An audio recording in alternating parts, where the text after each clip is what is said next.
Después de ese verano del 2005 me quedo en Madrid y en una de las tantas veces que anduve caminando por ahí vi un anuncio donde estaban solicitando mujeres interesadas en recibir 800 € a cambio de que dieran sus óvulos. En ese tiempo también yo empecé a trabajar como cuidadora de niñas, de niños, también trabajé limpiando casas, limpiando oficinas, y porque como estaba en situación de migrante ilegal, pues no podía acceder a otros trabajos que eran mayor remunerados. Nos preguntaron cuál era el motivo de nuestra visita y pues yo en lo personal pues yo les dije que había visto el anuncio y que bueno, estaba interesada en este proceso.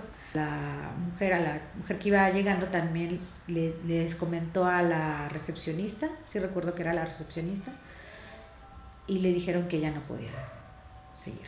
O sea, fue algo como de manera visual, como la rechazaron y se tuvo que ir. Pasaron unos documentos estos documentos pues eran el contrato, digamos, ¿no? Digo, ¿qué es esto? No, pues es el contrato de que donde tú estás avalando que se comience este proceso de donación de óvulos. Cuando a mí me dicen que es un proceso como de 3 o 4 meses, estoy haciendo cuentas más o menos, fue como a finales de septiembre. Entonces pensé, bueno, voy a estar aquí más tiempo, tal vez para diciembre tenga ese dinero, que en realidad no significaba tanto, pero tomando en cuenta que no tenía grandes ingresos, para mí significaba mucho. También me di cuenta que las mujeres que estaban ahí, pues mayoritariamente, o todas, casi todas, eran de piel blanca, rumanas, polacas, y es ahí donde también, porque en un principio, en el primer ejercicio donde rechazaron a la primera compañera, yo no me di cuenta cómo es el perfil de las chicas que seleccionaban para que pudieran que pudieran empezar estos procesos de donación de óvulos.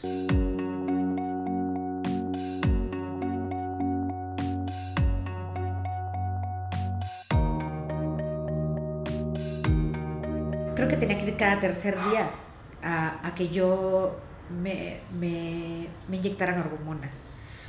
Cuando a mí me revisa la primera vez la médica, me dice que estaba perfecta y que entonces íbamos a iniciar con el proceso para la donación de óvulos y que para esto me tenían que dar unas dosis de hormonas y que estas hormonas lo que hacían era que mis óvulos se fueran acumulando y terminando el proceso, esos óvulos que ya estuvieran ahí, acumuladitos, muy acomodados, los iban a retirar.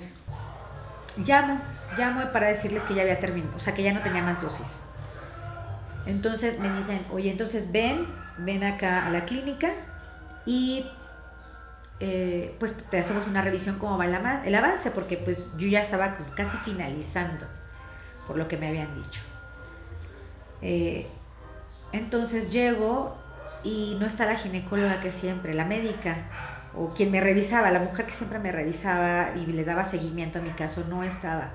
Estaba un varón, el que estaba atendiendo, y de entrada pues llego yo y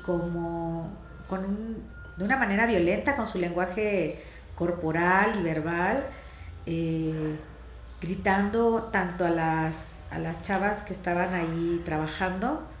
Y tengo que puntualizar que cuando a mí me hacían revisión, pues me tenía que colocar las piernas, abrirlas, y como que pues no había unos sujetadores ni nada, pero sí había como unas posapiernas, digamos. Entonces, en el momento en que yo me colocaba de la manera conveniente para que me revisaran cómo iba el avance de los óvulos, pues sí había una postura incómoda donde yo tenía que realizar otro tipo de movimientos para poder levantar las piernas y poder cerrarlas y ponerlas de pie.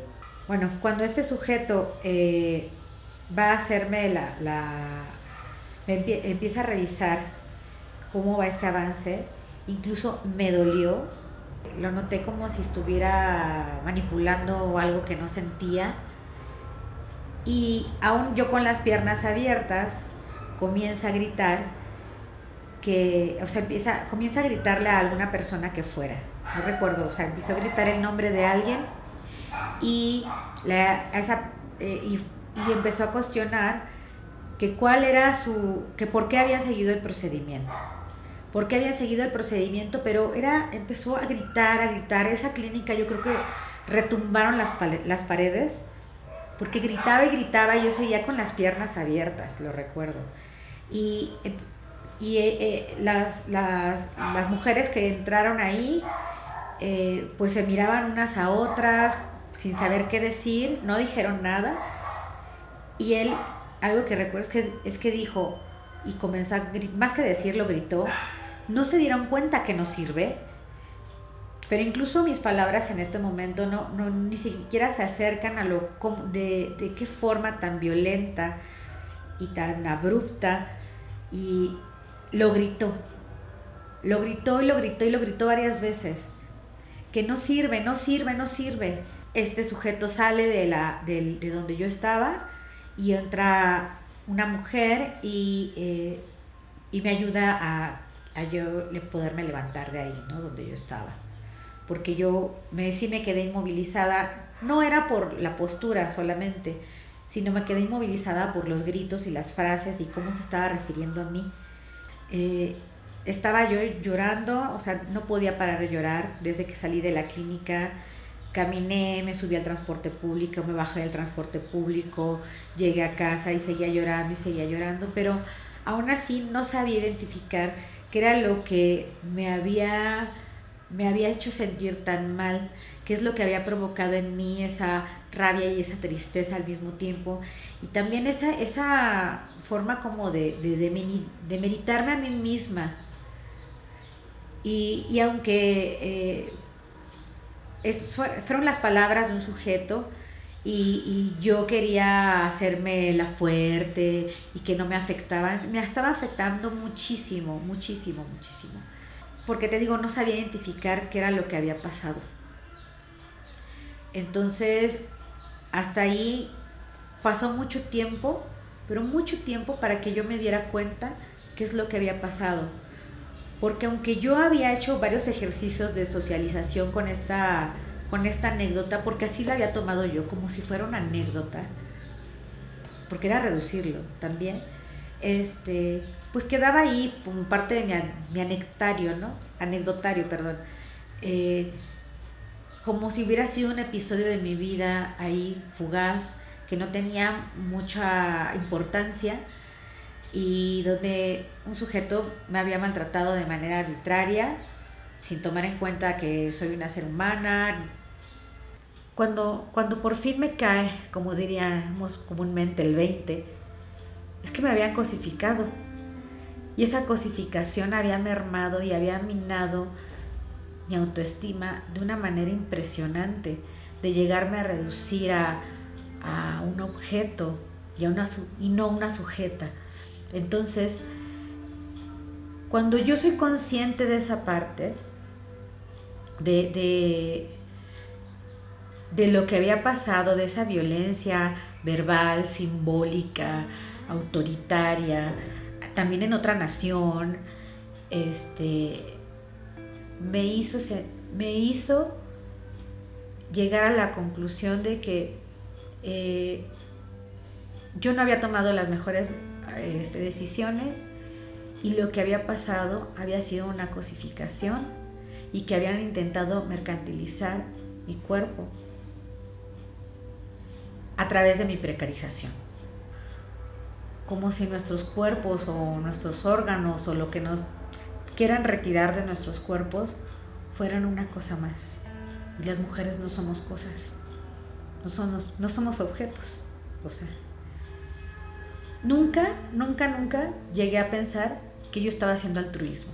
Jamás. Eso sí lo tuve claro desde un inicio. Porque eran miles de euros los que se pagaban para estos tratamientos.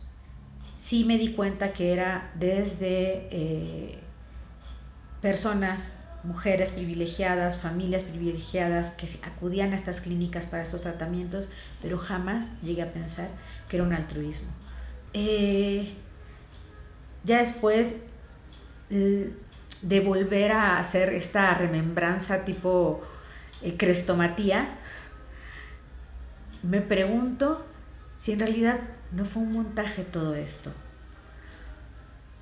Porque recuerdo cómo entré a esa clínica, había otras mujeres ahí, con una hablé muy amable, las llamadas, el proceso de la ginecóloga, y luego llega este sujeto y me grita.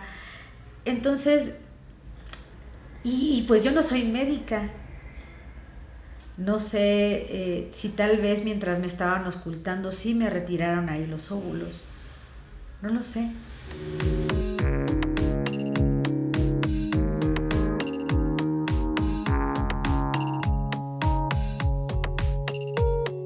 Yo tuve para empezar,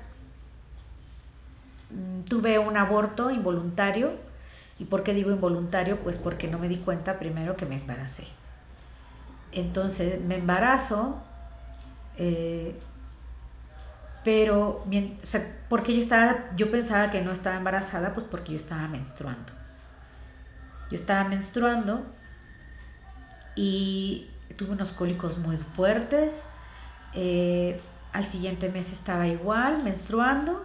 Cuando voy a una clínica para hacerme una revisión, me dicen que no lo estoy, que en realidad sí estuve embarazada, pero que no me había dado cuenta porque había tenido unos cambios hormonales. Entonces me muestran, para esto me tienen que hacer unos exámenes para checar mis niveles hormonales. Entonces me dicen que mis hormonas habían estado como inconsistentes y que eso había provocado mi aborto. Yo les comenté que había tenido un proceso de donación de óvulos, que al final no los doné, y les pregunté que esto si había afectado y me dijeron que seguramente sí. No he tenido la certeza de qué es lo que pasó en realidad. No sé.